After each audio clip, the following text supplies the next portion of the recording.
গতকাল সকাল থেকে খুবই মর্মাহত, খুবই ব্যথিত যে আমার রাজ্যে কি চলছে। রাজ্যের রাজধানী যদি আজকে এই দুরবস্থার মধ্যে হয়, তাহলে রাজ্যের গ্রাম মফস্বলে কি অবস্থা হচ্ছে আপনারাই বলুন। আমি খুবই মর্মাহত, কারণ কলকাতা আমার নতুন শহর নয়, রাজধানী হলো। আমি এখানে মাস্টার্স করেছি, এখানে গ্র্যাজুয়েট পাস করেছি, এখান থেকে মাস্টার্স করেছি। কলকাতার মাটিতে আমার ওয়েস্ট বেঙ্গল ভলিবল ফেডারেশনের প্রতিটা জায়গায় আমার গায়ের ঘাম পাবেন। ওখানে আমি খেলাধুলাও দীর্ঘদিন করেছি, সুতরাং কলকাতাকে আমি ভালো করেছি।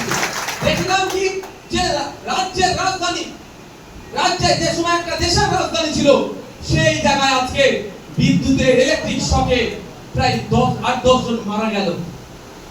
বৃষ্টি হয়েছে, কেউ এড়িয়ে যাওয়ার চেষ্টা করছে প্রাকৃতিক বিপর্যয় বলে। আমি প্রাকৃতিক বিপর্যয়ের সাথে সাথে রাজ্য সরকারের অব্যবস্থাকেও আমি দায়ী করছি।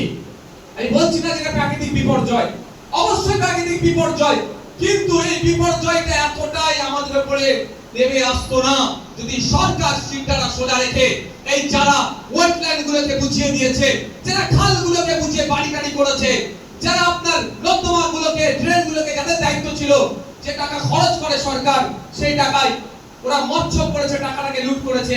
ফলে অল্প বৃষ্টি হলো কলকাতায় এখন পানি জমে যাচ্ছে। এই পানি জমে প্রায় 8 থেকে 10 জন নাগরিক মারা গিয়েছে। আমি দেখে ঠিক থাকতে পারিনি। আমার কলকাতাতে তুলনামূলক মফস্বল এলাকায় যে শক্তি, তো কলকাতাতে তুলনামূলক তার থেকে কম। ফলে আমি যে কলকাতায় একটা বড় প্রতিবাদ সভা আজকে নামিয়ে দিতাম, সেটা সম্ভব হয়ে ওঠেনি। কিন্তু আজকে এখানে দাঁড়িয়ে এই কলকাতায় মেয়র থেকে শুরু করে রাজ্যের মুখ্যমন্ত্রীকে ধিক্কার জানাচ্ছি। ওই 10টি প্রাণের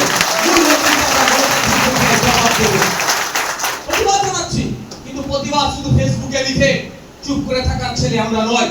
আমাদের ক্ষমতা ছিল কলকাতায়, আমাদের স্বল্প ক্ষমতা, সেজন্য বড় ধরনের আমরা প্রতিবাদ নামাতে পারিনি। তবে আগামী দিনে গ্রাম দিয়ে আমরা শহর কিনব, এটাও যেন সরকার মাথায় রাখে।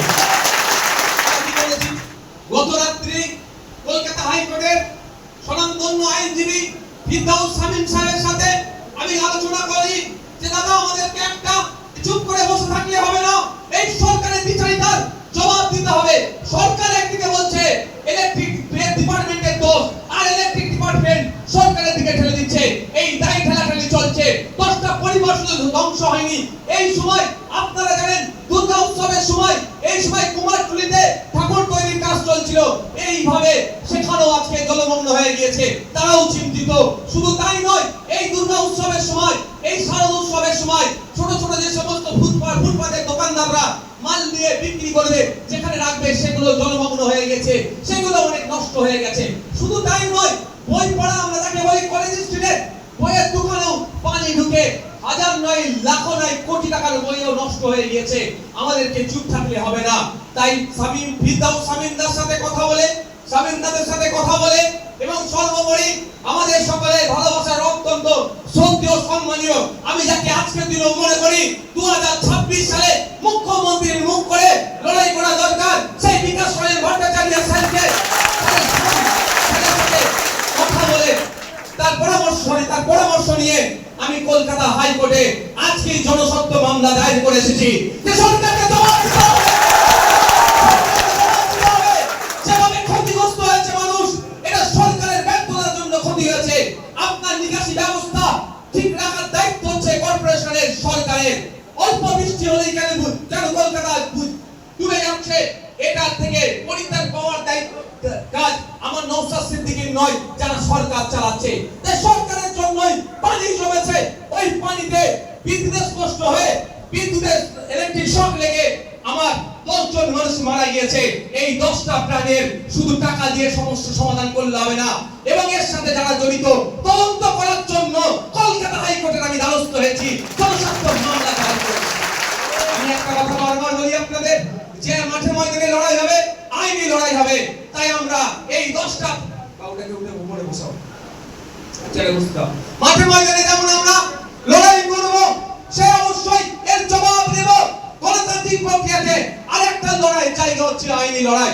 তা আমরা ছুটে চলে গিয়েছি, আইনের দ্বারস্থ হচ্ছি। বর্তমান যিনি চিফ জাস্টিস আছেন কলকাতা হাইকোর্টের, তার ডিভিশন বেঞ্চে, তার বেঞ্চে আমরা মামলা দায়ের করেছি, তিনি মামলা দায়ের অনুমতি দিয়েছে। আগামী দিনে এই মামলা হবে, আশা করছি তদন্ত হবে, দুধকে দুধ পানিকে পানি হবে। আমরা আশা করব অপদার্থ সরকার, ব্যর্থ মুখ্যমন্ত্রী যদি তার ভুলটা শুধরে দেবে এবং নিকাশি ব্যবস্থা তিনি এবং মেয়রকে দিয়ে নিকাশি ব্যবস্থা তিনি ঠিক করবেন। সাথে সাথে যে খাল বিলগুলো বুঝিয়ে দিয়েছে সেইগুলো ঠিক করবেন। ওয়েটল্যান্ডকে যেভাবে ধ্বংস করেছে সেটা তিনি উচ্ছেদ করবেন। সর্বোপরি ইলেকট্রিসিটি যারা সাপ্লাই দিচ্ছে, যার দপ্তর যেটা জরুরি বিভাগকে যে তৎপরতা রাখা দরকার তৎপরতা হতে পারেনি, তাই আগামী দিনে এই ধরনের কোনো প্রাকৃতিক বিপর্যয় আসলে যাতে করে সাধারণ নাগরিকে প্রাণে না মরে এবং ইলেকট্রিক শর্টে না মরে তার জন্য পূর্ণ ব্যবস্থা গড়ে তুলবে আদালতের চাপকা রেখে।